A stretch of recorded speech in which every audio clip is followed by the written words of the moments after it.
Drácula, de Bram Stoker. Como han sido ordenados estos papeles, es algo que quedará aclarado al leerlos. Se ha eliminado todo lo superfluo a fin de presentar esta historia, casi en desacuerdo con las posibilidades de las creencias de nuestros días, como simple verdad. No hay aquí referencia alguna a cosas pasadas en las que la memoria se puede equivocar, dado que todas las anotaciones recogidas son rigurosamente contemporáneas de los hechos y reflejan el punto de vista de quienes los consignaron, tal como ellos los conocieron. Capítulo 1. Diario de Jonathan Harker, redactado taquigráficamente. 3 de mayo. Bistritz. Salí de Múnich el 1 de mayo a las 8:35 de la tarde y llegué a Viena a la mañana siguiente. Debía haber llegado a las 6:46, pero el tren llevaba 1 hora de retraso. Budapest parece una ciudad maravillosa, por lo que observé desde el tren y lo poco que pude andar por sus calles. No me atreví a alejarme de la estación, ya que habíamos llegado con retraso y saldríamos lo más acuerdo posible con la hora prevista. La impresión que me dio era de que salíamos de Occidente y nos adentrábamos en Oriente. El más occidental de los espléndidos puentes del Danubio, que aquí adquiere una doble anchura y profundidad, nos trasladó a las tradiciones de predominio turco. Salimos a buena hora y llegamos a Klausenburg ya anochecido. Aquí paré a pernoctar en el Hotel Royal. Cené pollo sazonado con pimentón picante, muy bueno, aunque daba mucha sed. Memoria. Conseguir receta para Mina. Le pregunté al camarero y dijo que se llama paprika Händel y que es el plato nacional, de modo que podría tomarlo en todas partes, a lo largo de los Cárpatos. Aquí me han resultado muy útiles mis rudimentos de alemán. Desde luego, no sé cómo habría podido entenderme sin ellos. En Londres, aproveché unas horas que tenía libres para ir al Museo Británico a consultar los libros y mapas de la biblioteca referentes a Transilvania. Pensé que sería una ayuda tener de antemano alguna idea del país, antes de entrevistarme con un noble de ese lugar.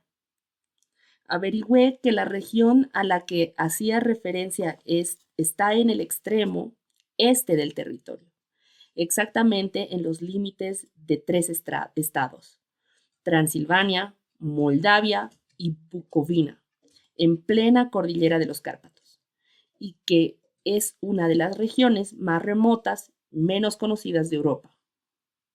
No conseguí descubrir en ningún libro ni mapa el lugar exacto del castillo de Drácula, ya que no existen mapas de este país comparables a nuestros Ordnance Survey Maps. Pero averigüé que Bistritz, la ciudad donde el conde Drácula decía que debía apearme, era bastante conocida. Consignaré aquí algunas notas que me ayuden a recordar cuando hable con Mina del viaje. La población de Transilvania está formada por 4 nacionalidades distintas: los sajones al sur y mezclados con ellos los valacos, que son descendientes de los dacios, los magiares al oeste y los tsekelis al este y al norte. Me encuentro entre estos últimos, que pretenden ser descendientes de Atila y de los hunos. Puede ser, porque cuando los magiares conquistaron el país en el siglo VI, encontraron a los hunos asentados en él. He leído que en la herradura de los Cárpatos se reúnen todas las supersticiones del mundo, como si fuese el centro de una especie de remolino de la imaginación. Si es así, mi estancia me va a resultar interesante. Memoria. Preguntar al conde sobre todo esto. No dormí bien, aunque la cama era bastante confortable. Tuve toda clase de sueños extraños. Un perro estuvo aullando toda la noche al pie de mi ventana. Tal vez fue por eso, o quizás fue culpa de la páprica, porque me bebí toda el agua de la jarra y aún me quedé con sed. Me dormí cuando ya amanecía y me despertaron las repetidas llamadas a mi puerta, por lo que supongo que debí de quedarme profundamente dormido. De desayuno, tomé más páprica y una especie de gachas hechas con una harina de maíz que aquí llaman mamaliga, y berenjenas rellenas, un plato muy exquisito que llaman impletata. Memoria, pedí receta también. Tuve que desayunar deprisa, porque el tren salía un poco antes de las 8, o más bien debía salir a esa hora, ya que después de llegar corriendo a la estación a las 7:30, estuve sentado en el vagón más de una hora, hasta que arrancó. Me da la sensación de que cuanto más al este vamos, menos puntuales son los trenes. ¿Cómo serán en China? Empleamos el día entero en recorrer una comarca llena de bellezas naturales de todo género. Unas veces divisábamos pequeños pueblecitos y castillos en lo alto de montes enhiestos, como los que se ven en los viejos misales. Otras corríamos junto a los ríos y arroyos que, a juzgar por sus anchas y pedregosas márgenes a uno y otro lado, parecen sufrir grandes crecidas. Hace falta mucha agua y que corra con fuerza para que un río tranquilo rebase sus bordes exteriores. En todas las estaciones había grupos de gente, a veces multitudes, con toda clase de atavíos. Algunos hombres iban exactamente igual que los campesinos de mi país, o como los que he visto al cruzar Francia y Alemania, con sus chaquetas cortas, sus sombreros redondos y sus pantalones de confección casera. Otros, en cambio, eran muy pintorescos. Las mujeres parecen bonitas si no se las ve de cerca, pero tienen el talle muy ancho. Llevan largas y blancas mangas de diversas clases, y la mayoría se ciñen unos cinturones anchos con gran cantidad de cintas que se agitan a su alrededor como un vestido de ballet, aunque naturalmente llevan sayas debajo. Los personajes más extraños que vimos eran los eslovacos, más bárbaros que el resto, con grandes sombreros vaqueros, pantalones amplios y de color claro, blancas camisas de lino y unos cinturones de cuero enormes, de casi un pie de anchos, tachonados con clavos de latón. Calzaban botas altas, embutían los pantalones en ellas y tenían el pelo largo y unos bigotes espesos y negros. Son muy pintorescos, pero no resultan atractivos. En la diligencia se acomodaron inmediatamente como una banda de forajidos orientales. Sin embargo, según me han dicho, son inofensivos y les falta presunción natural.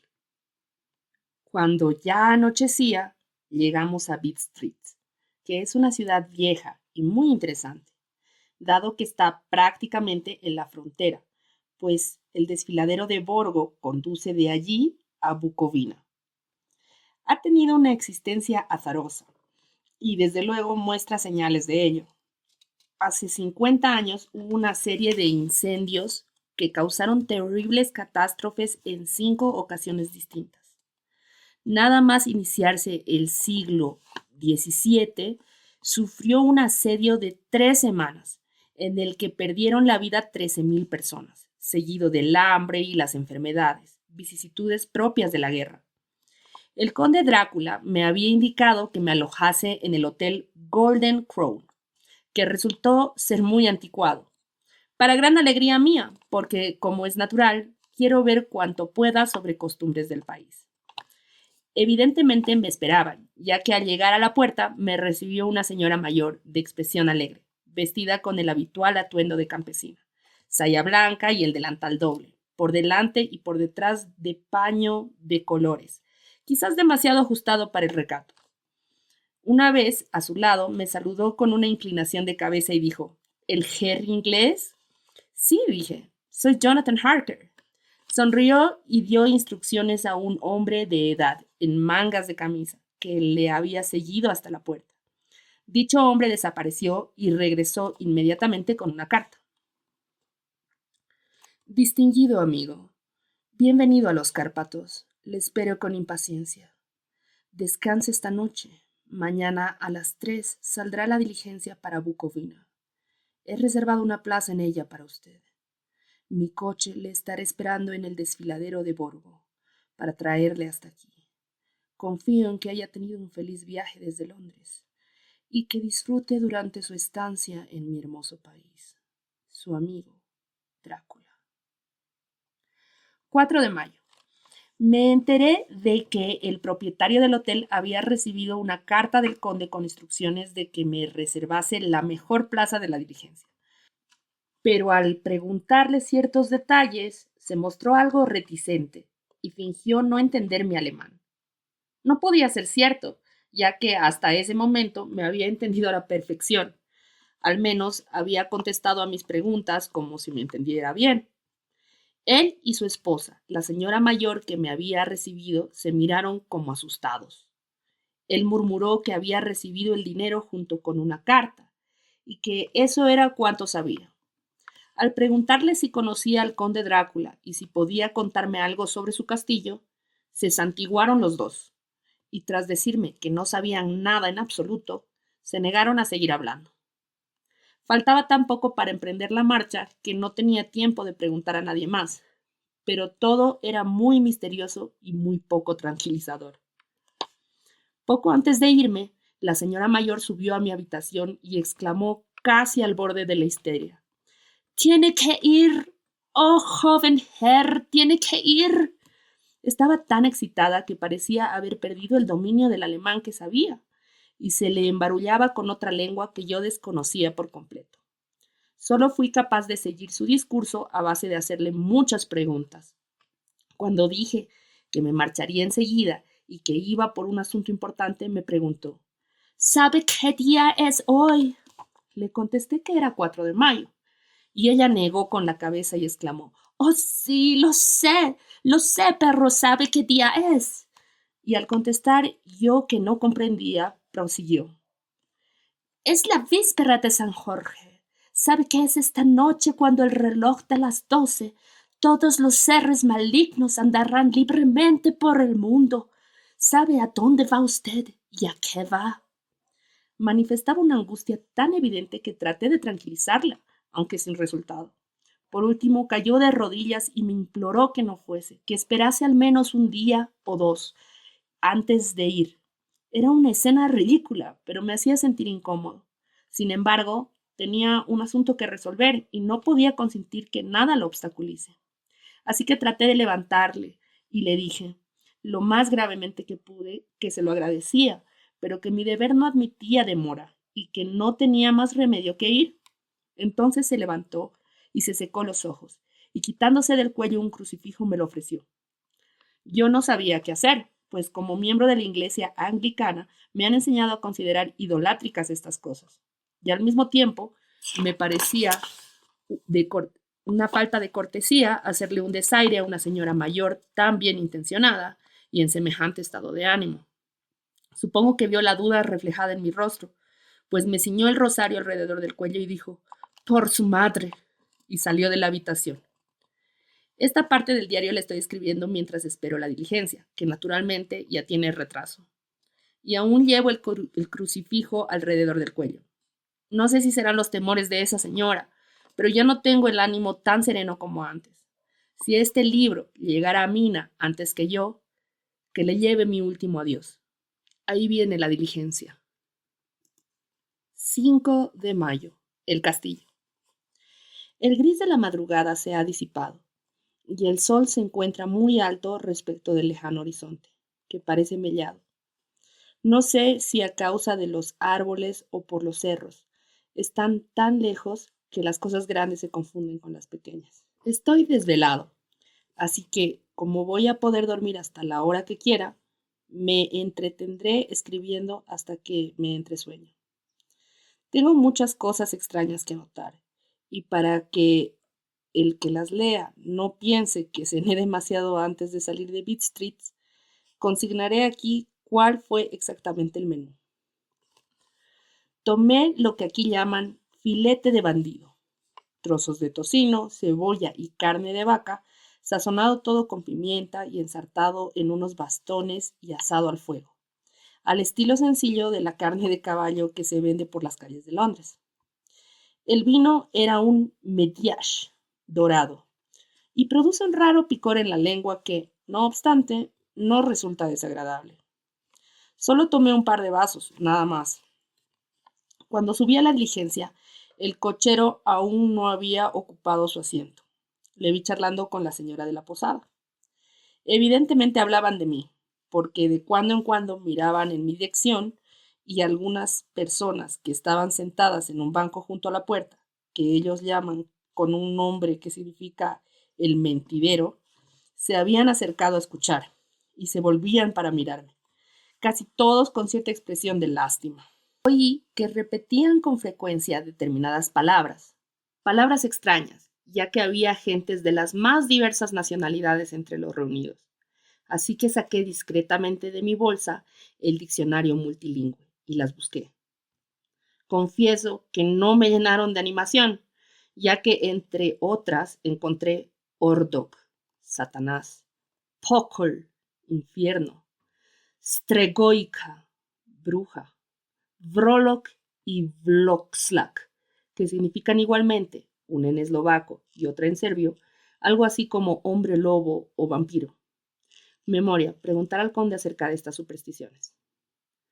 Cuando emprendimos la marcha, la multitud congregada en la puerta de la posada, que a la sazón había aumentado considerablemente, hizo la señal de la cruz y apuntó con 2 dedos hacia mí. Con cierta dificultad conseguí pedirle a otro pasajero que me explicase qué significaba aquello.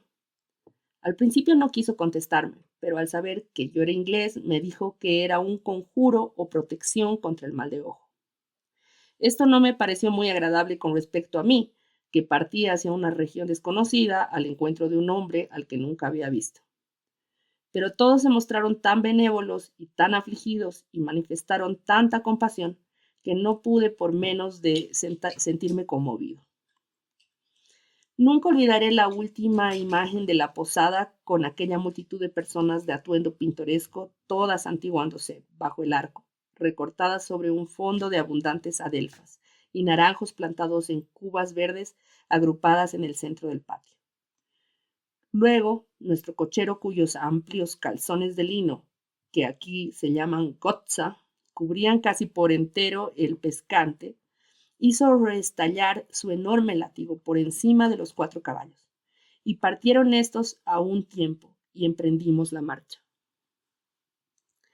No tardaron en quedar atrás los temores espectrales, olvidados ante la belleza del escenario por el que viajábamos, aunque de haber conocido yo la lengua, o más bien las lenguas, que hablaban mis compañeros, quizás no se me habría disipado con tanta facilidad.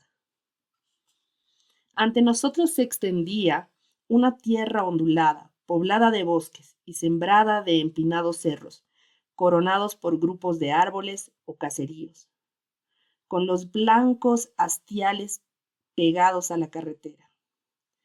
En todas partes se veían cantidades sorprendentes de frutales en flor, manzanos, ciruelos, perales y cerezos. Al acercarnos podíamos observar que la hierba que crecía debajo estaba salpicada de pétalos caídos. Por entre estas verdes colinas de lo que aquí llaman Mittelland, discurría la carretera, perdiéndose al describir una curva o al ocultarla el lindero impreciso de algún bosque de pinos, que de cuando en cuando descendía por las pendientes como una lengua de fuego.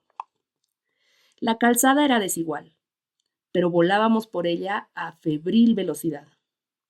Yo no entendía el porqué de tanta prisa, pero el cochero estaba decidido, evidentemente, a no perder el tiempo en llegar al Borgo Prund. Me dijeron que esta carretera era excelente en primavera, pero que aún no la habían arreglado después de las nieves del invierno. En ese sentido, es distinta a las carreteras de los Cárpatos en general, pues existe una vieja tradición según la cual no hay que conservarlas en demasiado buen estado. Desde tiempo inmemorial, los hospadars no quieren arreglarlas por temor a que los turcos crean que las preparan para desplazar tropas extranjeras y se apresuren a provocar la guerra que en realidad siempre está a punto de estallar.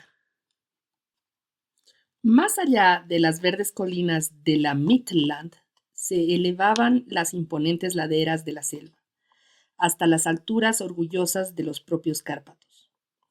Las vimos erguirse imponentes, a derecha e izquierda de nosotros, iluminadas por el sol de la tarde, con todos los colores soberbios de esta hermosa cordillera, azul oscuro y púrpura en las sombras de los picos, y marrón donde las rocas se mezclaban con la hierba, y perderse en la lejanía en una interminable perspectiva de peñascos y riscos puntiagudos, hasta donde se alzaban grandiosos los picos nevados.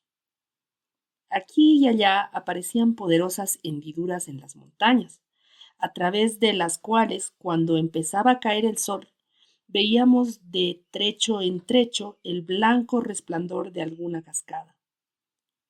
Uno de mis compañeros me tocó el brazo cuando pasábamos junto a una colina y me señaló el orgulloso, nevado pico de un monte que surgió delante de nosotros, mientras serpenteábamos por el ondulado camino. ¡Mire, el Itzentec, la silla de Dios!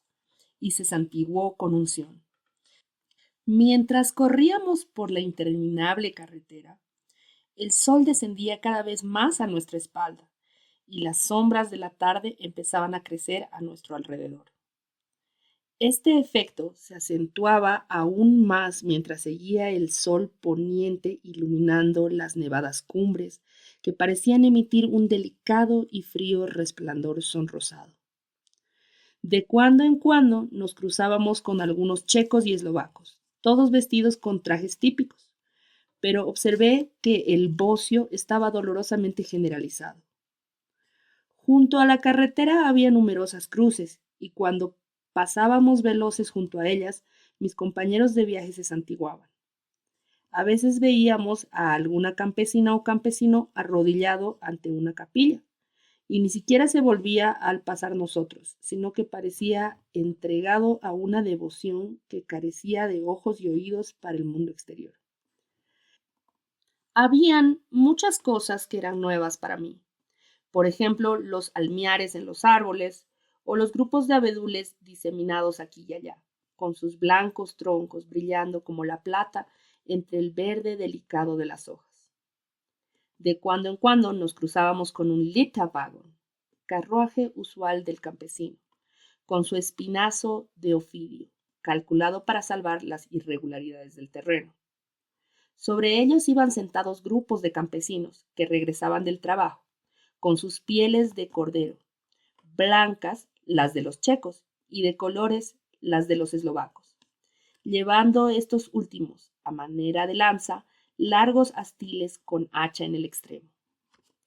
Al caer la tarde, empezó a hacer frío, y el ocaso pareció sumir en oscura bruma la lobreguez de los árboles, robles, hayas y pinos, aunque en los valles que corrían profundos entre los espolones de los montes, cuando subíamos hacia el desfiladero, los negros abetos se alzaban sobre un fondo de nieve recién caída. A veces, cuando la carretera atravesaba los bosques de pinos que en la oscuridad parecían cerrarse sobre nosotros, las grandes masas grisáceas que aquí y allá desparramaban los árboles producían un efecto singularmente espectral y solemne, que favorecía los lúgubres pensamientos y figuraciones que sugería el atardecer cuando el sol poniente proyectaba sobre el extraño relieve de las nubes fantasmales que se deslizaban sin cesar entre los valles de los Cárpatos. A veces, los montes son tan escarpados que a pesar de la prisa del cochero, los caballos se veían obligados a ir a paso. Quise bajarme y caminar junto a ellos, como hacemos en mi país, pero el cochero no lo consintió. No, no, dijo, no se puede ir andando por aquí. Los perros son demasiado feroces. Y añadió, con lo que evidentemente quería hacer una broma siniestra, pues se volvió para ganar la sonrisa aprobadora de los demás. Ya tendrá usted bastante antes de acostarse esta noche. La única vez que se detuvo fue para encender los faroles. Cuando oscureció, los pasajeros se pusieron nerviosos y uno tras otro empezaron a decirle cosas al cochero como instándole a que fuese más deprisa. Él hostigaba despiadadamente a los caballos con su gran látigo y les animaba a correr más con gritos furiosos de aliento. Entonces, en medio de la oscuridad, distinguí una especie de claridad grisácea delante de nosotros, como si se tratase de una grieta entre los montes. El nerviosismo de los viajeros aumentó. La loca diligencia se cimbreaba sobre las grandes ballestas de cuero y se escoraba como un barco sacudido por un mar tempestuoso. Tuve que agarrarme, la carretera se hizo más llana y pareció que volábamos. Luego, las montañas se fueron acercando a uno y otro lado, ciñéndose amenazadoras a nosotros. Estábamos entrando en el desfiladero de Borgo. Varios pasajeros me ofrecieron regalos, insistiendo en que los aceptase con una vehemencia que no admitía negativas. Eran de los más variados y extraños, aunque cada uno me lo daba con sencilla buena fe, con una palabra amable y una bendición. Y esa extraña mezcla de gestos temerosos que ya había observado delante del hotel de Bistritz, la señal de la cruz y la protección contra el mal de ojo. Después, mientras corríamos, el cochero se inclinó hacia adelante y los pasajeros, asomándose a uno y otro lado del coche, escucharon ansiosamente la oscuridad. Era evidente que esperaban o temían que sucediera algo muy emocionante. Pero, aunque pregunté a cada uno de los pasajeros, ninguno quiso darme la más ligera explicación. Este estado de nerviosismo se prolongó durante un rato. Por fin vimos abrirse el desfiladero hacia el oriente. El cielo estaba poblado de nubes oscuras e inquietas, y el aire flotaba una sensación densa y opresiva de tormenta. Parecía como si la cordillera hubiese dividido la atmósfera en dos, y entráramos ahora en la parte tormentosa. Yo mismo me asomé tratando de divisar el vehículo que debía llevarme hasta el conde. Esperaba a cada instante ver en la negrura el resplandor de los faroles, pero todo estaba oscuro. La única luz que percibíamos eran los rayos parpadeantes de nuestros faroles que hacían visible el vapor que desprendían nuestros extenuados caballos en forma de nube blanca. Ahora podíamos distinguir la calzada arenosa nuevamente delante de nosotros, pero no había signo alguno de otro vehículo. Los pasajeros se arrellanaron con un suspiro de alivio que pareció una burla a mi desencanto. Me había puesto a pensar sobre qué debía hacer ahora, cuando el cochero, consultando su reloj, dijo a los demás algo que oí a duras penas, ya que lo dijo en voz baja. Creo que fue 1 hora de adelanto. Luego, volviéndose hacia mí, añadió en un alemán peor que el mío. No hay ningún carruaje, no le esperan, Herr. Así que tendrá que venirse a Bukovina y volver mañana o pasado, mejor pasado. Mientras hablaba, los caballos empezaron a relinchar y corvear locamente, de modo que el cochero tuvo que sujetarlos. A continuación, mientras los campesinos prorrumpían en exclamaciones a coro y se santiguaban, nos alcanzó una calesa con 4 caballos y se situó junto a la diligencia. Al resplandor de nuestros faroles observé que los caballos eran unos animales espléndidos, negros como el carbón. Los guiaba un hombre alto, con una larga barba color castaño y un gran sombrero negro que le ocultaba la cara. Solo pude ver el destello de un par de ojos muy brillantes y rojos en el momento de volverse hacia nosotros. Y le dijo al cochero: «Pasa antes de la hora esta noche, amigo». El hombre tartamudeó: «El herr inglés tenía prisa», a lo que el desconocido contestó: «Por eso supongo que se lo lleva usted a Bukovina. No puede engañarme, amigo. Sé demasiado y mis caballos son rápidos». Sonrió al hablar y nuestros faroles iluminaron una boca dura, de labios muy rojos y dientes afilados y blancos como el marfil. Uno de mis compañeros susurró a otro el verso de Lenore de Burger: «Denn die Toten reiten schnell». porque los muertos viajan veloces. El desconocido conductor oyó evidentemente el comentario, porque alzó los ojos con resplandeciente sonrisa. El pasajero desvió la mirada, al tiempo que se santiguaba con 2 dedos. «Deme el equipaje del Herr», dijo el de la calesa. Le tendieron mis bolsas de viaje con asombrosa prontitud y él las acomodó en su carruaje. Luego descendí de la diligencia. La calesa se había situado muy cerca de la portezuela y el desconocido me ayudó cogiéndome del brazo con una mano de acero. Debía de tener una fuerza prodigiosa. Sin decir una palabra, sacudió las riendas. Los caballos dieron la vuelta y nos sumergimos en la oscuridad del desfiladero. Al mirar hacia atrás, vi el vapor de los caballos de la diligencia a la luz de los faroles, y recortadas sobre él las figuras de mis anteriores compañeros, santiguándose. Seguidamente el cochero hizo restallar su látigo sobre los caballos, y reanudaron su veloz viaje hacia Bucovina. Cuando les vi desaparecer en la negrura, sentí un extraño escalofrío y me invadió una sensación de soledad. Pero el conductor me echó una capa sobre los hombros y una manta sobre las rodillas y me dijo en excelente alemán: «La noche es fría, mein Herr, y mi amo, el conde, me ha ordenado que cuide de usted. Hay un frasco de Slivovitz, licor de ciruela del país, debajo del asiento, por si le apetece». No lo probé, pero era un consuelo saber que estaba allí, de todos modos. Me sentí un poco extraño y bastante asustado. Creo que de haber tenido cualquier otra opción, la habría aprovechado en vez de proseguir este viaje nocturno, no sabía a dónde. El carruaje corría a toda velocidad. Luego dio una vuelta completa y se desvió por un estrecho camino. Me pareció que recorríamos una y otra vez los mismos lugares, de modo que tomé referencia de unos cuantos salientes y comprobé que así era. Me habría gustado preguntar al conductor qué significaba todo esto, pero no me atreví, pues pensaba que, de todas maneras, de poco habrían valido mis protestas si él tenía decidido demorarse. Más tarde, no obstante, sentí curiosidad por saber cuánto tiempo había transcurrido. Encendí una cerilla y consulté mi reloj al resplandor de la llama. Faltaban unos minutos para las 12. Eso me produjo una especie de sobresalto, ya que las últimas experiencias me habían vuelto particularmente sensible respecto a la superstición general acerca de esa hora. Aguardé con una ansiosa sensación de incertidumbre. En ese momento, en alguna granja lejana, empezó a aullar un perro.